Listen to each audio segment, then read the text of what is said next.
Саламатсыздарбы? Бүгүн бизде конокто Бактыгүл айым. Бактыгүл айымдын жеке жашоосу, басып өткөн жолу боюнча бүгүн кенен маек уюштурмакчыбыз.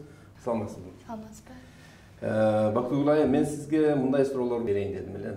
Сиздин балалык кезиңиз кайда өттү? Кайсы жердин кулуну, кайсы жердин кызы болосуз? Балалык кезим ушул эле Чүй областынын Сокулук району Асылбаш деген айыл. Асылбаш деген айылда элдин баары эле билсе керек. Бул деген өркүндүн башталышы ушу Асылбаштан башталган да. Асылбаш деген чоң айыл деле эмес, бир кичинекей айыл, экиге бөлүнөт. Крупскаянан Кирова болуп, ушу Кирова Бейшенал орто мектебинин ошол тарабында туулуп өскөм. Тоонун боюнда жайгашкан бир башкача айыл. Мен ошол айылда туулуп өскөнүмө сыймыктанам.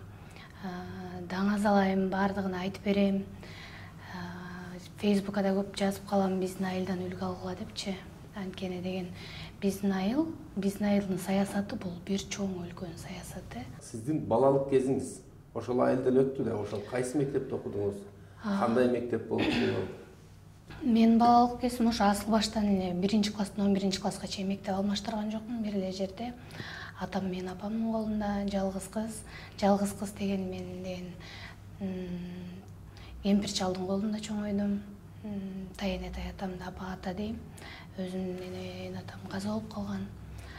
Анан кийин ошол Тайенет мен төрөлгөн убакта өздөрүнүн балдары окууга өтүп шаарга чыгып кеткен экен. Анан кийин баягы колдорунда мен жалгыз өстүм, жалгыз кыз болуп, эрке. Анан үйүбүздүн жанындагы эле Бейшенал орто мектебинде окудум. Балалыгым ошо толук Асылбаш айылында өттү. Мектепти бүткөндөн кийин Бишкекте эле окудуңузбу же чет жакка чыгып окудуңузбу? Мектепти бүткөндөн кийин 4-курска чейин биздин Улуттук университетинде чет тилдер бөлүмүндө окудум. Андан кийин 4-тү бүткөндөн кийин академиялык болуп 1,5 жылдык француз тилин углубленно окутуп үйрөтүү курсуна Бельгиядан окудум да, Гент шаарында, Гент университетинин при Гентского университета деп ошол университеттин алдында жайгашкан углубленный курс французского языка деген ошол жака барып окуп келдим. Сиз чет мамлекетке чыкканда ошол Кыргызстан менен салыштырмалуу эмнелерди байкадыңыз? Мен бир ал жака барганда жомокко түшүп калгандай болдум чынындачы. Бир башкача бир уктап, анан ойгонсом эле бир башка бир түш көргөндөй, бир картиналардын эле бир шаарына түшүп болгондой болдум. Анткени ал жакта баардыгы ошо картинада экен да. Мындай баардыгы өзүнүн орду менен, жана биз көрүп атпайлыкпы фильмдердечи. Мен ошол уктап туруп эле ошо фильмдерге түшүп калгандай болдум. Элдери дагы суктандым башында, анан кийин эле жашап мынтип эметкенден кийин мага жакпаган жактары да болду.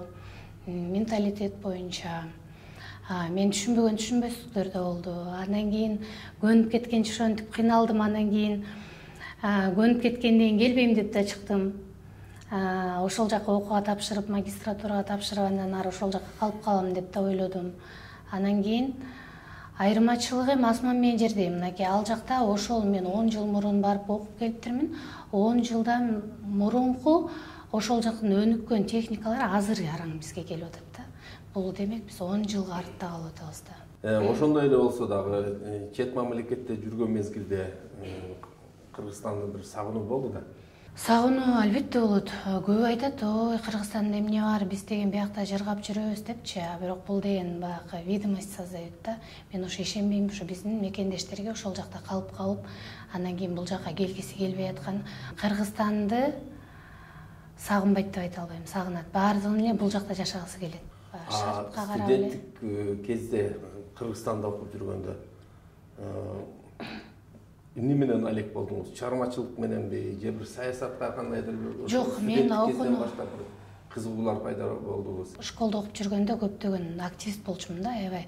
Азыр эле кичине тынчып калдым го, а так окууда, мектепте окуп жүргөндө баардык иш-чараларга мен катышып эле, элди көтөрүп эле, ушинтип жүрүп эле. Алдыга койгон максатым ошо тилдерди үйрөнүү. 5 жыл бою мен ошо тил үйрөнүүгө жумшадым. Француз тили, англис тили, андан кийин Манас университетинде 2,5 жылдык курстар бар болчу түрк тилин үйрөнүү боюнча. Ошону толук окуп бүтүрдүм. Ошо окумай эле болдум. Жумуш менен алектенип же бир багытта бир максат койгон ишиңиздин башын баштадыңызбы? Окуумду бүткөндөн кийин 26 гимназия 6 микрорайондо 3 микрорайондо жайгашкан. Ошол мектепте бир эле ай иштедим. Жеке частный мекемелерде иштеп жүрдүм. Котормочулук менен алек болдум. Тур фирмаларда иштедим. Анан кийин окутуу борборлорунда иштедим. Анан ошо мен өзүм жеке иш баштап кеттим. Азыр көпчүлүк жаштарда ошондой маселеде бир жумуш ачыш үчүн каражат табыш керек деп эле сарсанап алат. Ошондой проблемалардан кантип чыгып кеттиңиз? Бул ишкананы ачканымда бир кызык болду. Бир нерседен бир нерсеге түрткү берет эмеспи? Анан мен бир образовательный центрде иштеп жүргөндө бир орус кемпир келип калды, француз тилин окуйт элем депчи. Анан кийин ошол ал көрсө частный сабактарды берет экен. Кыдырып окутат экен, математикадан сабак берет экен. Анан ошол айтып калды: "Сен сабакты француз тилин аябай жакшы түшүндүрөсүң. Балким сен вечерний Бишкек деген газет, ал убакта газет аркылуу рекламаларды берчүбүз. Ошого бир эле строчка берип көрбөйсүңбү? Мен сенин ордуңа мен берип көрөйүн. Француз тили мугалими, выезд на дом" депчи. Анан кийин ошону берип көрдү. Анан карасам эле чалуулар келип атты. Анан ойлонуп көрүп эле, эмнеге мен окутуу борборун ачсам болбош керек. Менин деле колума бир нерсе келет турбайбы деген ишеним пайда болду. Болсо мурун мен образовательный центр ачып койсом, ким келет, ким мени билет деп ойлоп көрсө, реклама. Анан реклама менен иштеш керек экенин ошол кемпир үйрөтүп кетти да. Анан кийин ушинтип сабак берип жүрдүм частный. Үйгө келип окуп атышты, выезд менен окутуп аттым. Анан ошондон бир аз каражат топтоп, кичинекей эле бир кабинет менен баштагам. Анан кийин байкем жардам берди. Бир аз каражат компьютер алып берди. Анан кийин чоң офисимди кеңейткенге жардам берди. Андан кийин могу майда барат кредиттерди алып эле ошондон улатып чоңойтуп кеттим. Негизи чыгармачылык менен дагы алек болуп жүргөн турбайсызбы? Ыр жазуу сизге качан нерселер пайда болду? Мектепте жаза баштадыңызбы же студенттик кезде окуп жүргөн мезгилде илхом пайда болду? Бул чыгармачылык мен үчүн бир хобби сыяктуу эле. Мектепте жүргөндө эле жазчумун да. Мектепте жүргөндө бул баягы иш-чараларда КВН деп коет, алтын күз деп коет, ошондойлорго мындай ыр саптарын куплет кылып жазып берчүмүн. Өзүм да жазып чогултуп жүрчүмүн.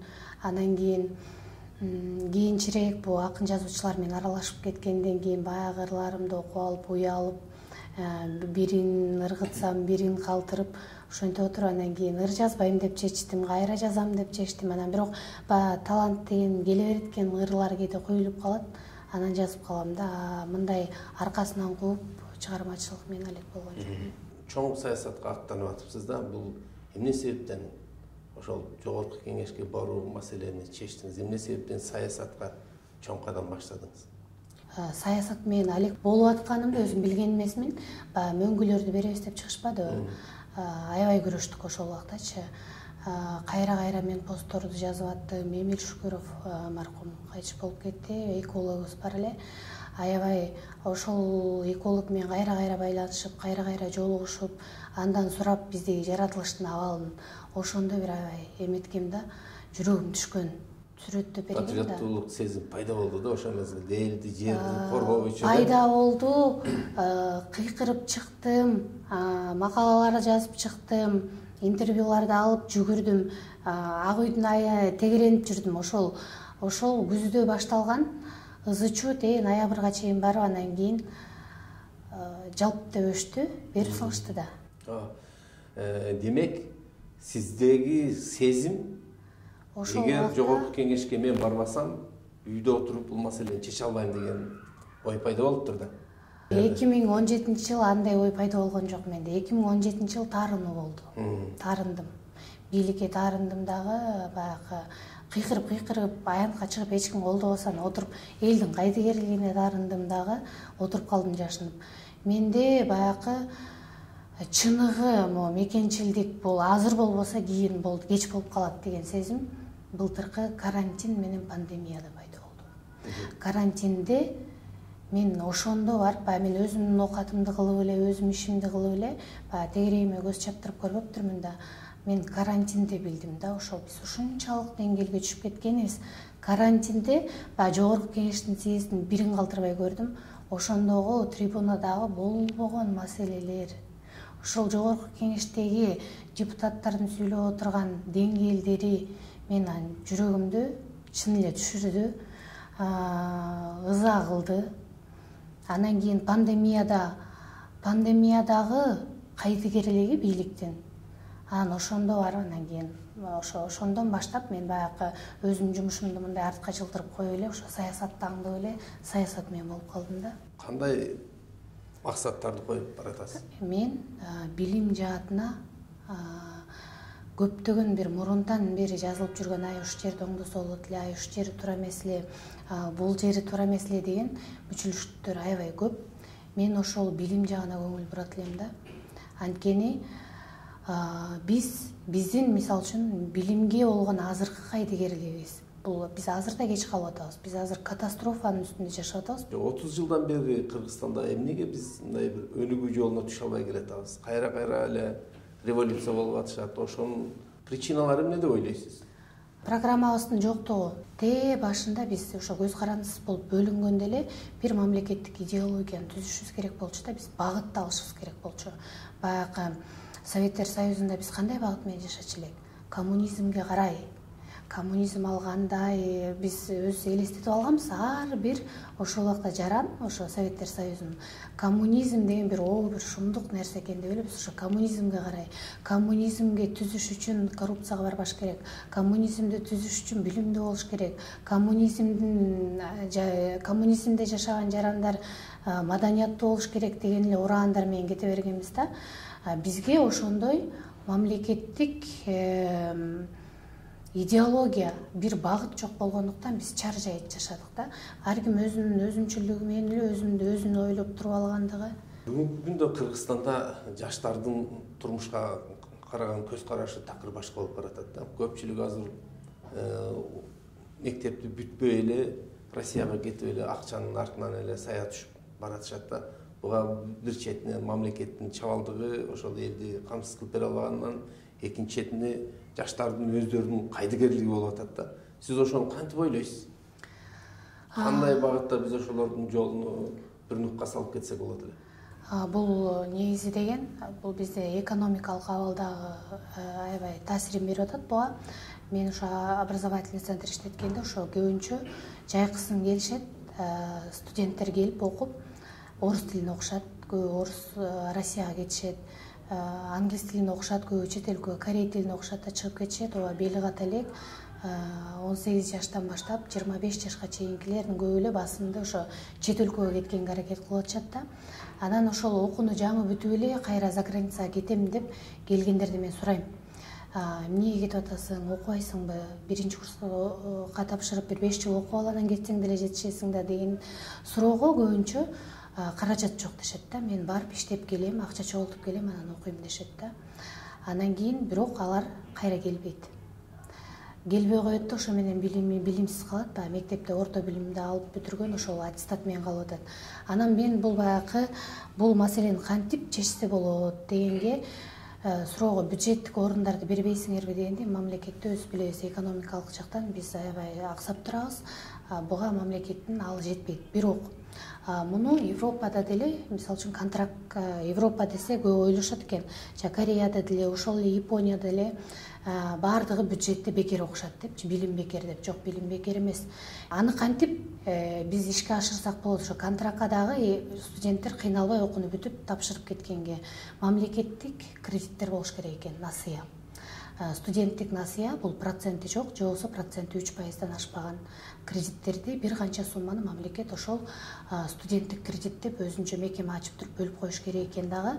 Окууга тапшырган окуучу келип заявлениясын жазып, мен окууга тапшырдым, реквизит ошол окуунун реквизиттерин таштап, анан кийин мамлекетке төлөтүп алып, 1 жылдык контрагынчы.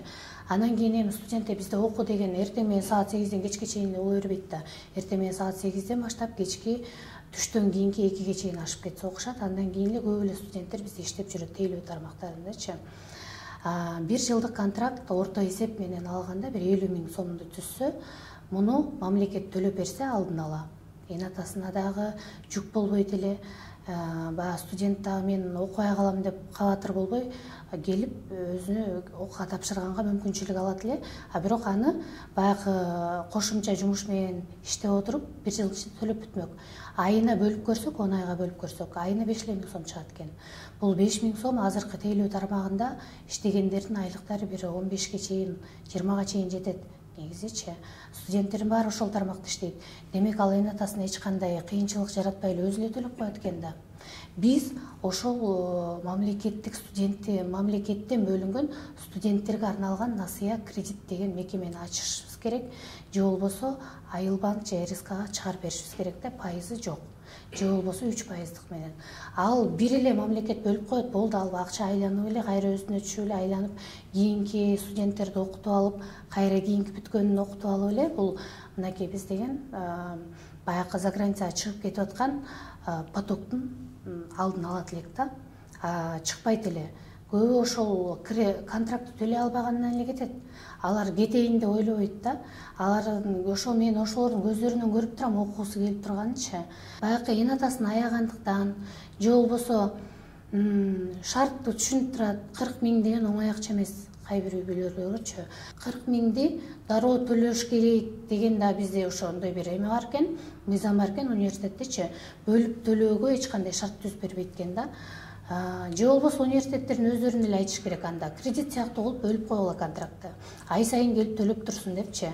Бизде университеттерде мындай экен, биринчи жарым жылдыктыкы контракт 50 000 болсо 25 000 дароо төлөө дегенчи. Анда бул системаны жоюп туруп, анда айга бөлүп бериш керек. Шарты туура келбегендер ошо ай сайын келип төгүп турсун анда. Кредит бөлүнбөсө, анда университеттерге ошондой талапты коюш керек. Контракт төлөө боюнчачы. Акыркы мезгилде бизде эл дагы саясатчылардын да баардыгы багыты бир башка нукка бурулуп кетти. Көпчүлүк элдин дагы бир саясатка болгон кайдыгерлиги, ошондой эле мектеп окуучулары деле азыркы күндө бир кандайдыр бир бизге бир таалим тарбия жагынан бир башка нукка өтүп кеткендей сезилип атат да. Сиз ошону кантип ойлойсуз? Тарбияны эн атасы берет деп эметебиз. Мектеп бериш керек депчи. Ооба, мектеп менен эн атанын тарбиясынан тышкары мамлекеттик тарбия деген болуш керек. Бул мамлекеттик тарбия бул кантип берилет? Ошо китеп чыгармалары менен берилчү мурун Союз убагында. Мамлекеттик тарбия деген бул фильм, мультфильмдер менен берилчү. Кыргызстанга болсо тарбияны ар кайсы өлкө берип келбейби? Бизге кааласа Америка берет тарбияны, кааласа бизге тарбияны Корея өлкөлөрү берет, кааласа мисалы үчүн ошол эле Россиядан Маша и Медведьти алып келип көрүп атабыз да. Анан Чар жайыт, ар башка тилде көрүп атабыз ошол мультфильм. Биздин балдарыбыз орусча көрөт, мисалы үчүн мультфильмдерди. Кыргызча чыккан мультфильмдер жок. Ошол бизде тарбия, ошо мамлекеттин тарбия бербегендиги үчүн, мамлекеттин элине тарбия мекенчилдикке, элин сүйүүгө, тилин сүйүүгө берген кандайдыр бир кошумча жардамы жок болгондуктан ар кимибизди ар кайсы улут, ар кайсы өлкө тарбиялап атып, биздин тарбиябыз чаржайт. Ар ким өзүнүн алган тарбиясы өзүнүн көз карашы менен эле иш кылып аткандыктан ушундай чаржайт болуп атат да бизде. Демек, мамлекеттик идеологияны бул мамлекет өз колуна алыш керек. Ошо бала бакчадан баштап жогорку окуу жайына чейинки өспүрүмдөрдү тарбиялоо багытыны мамлекет колго алыш керек. Ооба, мамлекет колго алыш керек. Муну ошол жанагы чыгармалар менен, акын жазуучулар менен иштешиш керек. Кинорежиссерлор, мурунку баягы интеллигенция деп коет, муну ошол кимдер жазат, муну жазуучу, акын жазуучулар жазат. Сценарийлер жазышат, спектакль жазылат, драма театр бизде негизи көрүп атасыз го. Бардык мекемелер кандай абалда турат азыр. Мышык ыйлай турган эле абалда да. Ошонун баарын кайра жөнгө салып, ишке салып, анан кийин бир мамлекеттик идеологияны түзүп алып туруп, анан элге тарбия берүүнү азырдан башташ керек да. Кайсы бир мезгилде келет ал, ооба, мына 10 жылдан кийин биздин тагдырыбыз, биздин карылыгыбыз, биздин келечегибиз, биздин балдарыбыздын келечеги мына азыркы 14-15 жаштагы өспүрүмдөр чоңойгондо ошолордун колуна түшөт. Сиз коркпойсузбу? Мен корком. Ошол себептен биз жаштарды тарбиялашыбыз керек азырда. Жаштар биздин келечек да. Ооба. Ошолорго биз бул мурас кылып мамлекетти, бийликти ошолордун колуна тарбия беришибиз керек. Анан дагы бир айта кетчү нерсе, биз тилибизге, кыргыз тилибизге аябай кайдыгерлик менен карап атабыз. Буга бир эле күбө берейин. Бизге келген чет өлкөлүктөр эмнегедир эле кыргызча үйрөнбөйт, орусча үйрөнгөн аз, бирок өздөрүнүн тилинде эркин сүйлөп жашашат да. Мисалы үчүн Европага келсең, Францияга келсең, французча билбесең, же болбосо англисче билбесең, сен эч ким эмессиң, жашай албайсың ал жердечи. Сен орусча сүйлөсөң дагы ал жерде бир да күнүң өтпөйт да өзүңдүн тилиңде. Кандай эле бизге кореец келсе деле, китаец келсе деле, түрк келсе деле жакшынакай жашап кетишет. Байкап көрсөм, тил комиссиясынан дагы аларга эч кандай талап жок экен. Сен тил билишиң керек, раз биздин өлкөдө жашап атканда биздин тилди үйрөнүш керексиң деген талап жок экен. Андай мекеме да жок экен. Мыйзам балким бардыр, кандайдыр бир кагаздын негизинде аларга виза берилип аткандыр, же болбосо баягы вид на жительство берилип аткандыр, бирок биздин тилди үйрөнөсүң деген катуу коюлган талап жок экен да. Алар келип алып кыргыз тилин үйрөнбөйсүңбү десең, мага кереги жок.